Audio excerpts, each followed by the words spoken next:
शंखी चक्री च नंदकी श्रीमान्नारायणो विष्णुर्वासुदेवोऽभिरक्षतु वनमाली गरीशांगी शंखी चक्री च नंदकी श्रीमान्नारायणो विष्णुर्वासुदेवोऽभिरक्षतु इतीदं कीर्तनीयस्य केशवस्य महात्मनः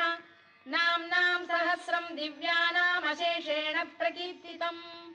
य इदं शृणुयात् नित्यं यश्चापि परिकीर्तयेत् नाशुभं प्राप्नुयात् किञ्चित् सोमुत्रेह च मानवः वेदान्तको ब्राह्मणः स्यात् क्षत्रियो विजयी भवेत्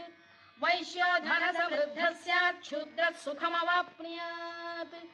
धर्मार्थी प्राप्नुयात् धर्ममर्थार्थी चार्थमाप्नुयात्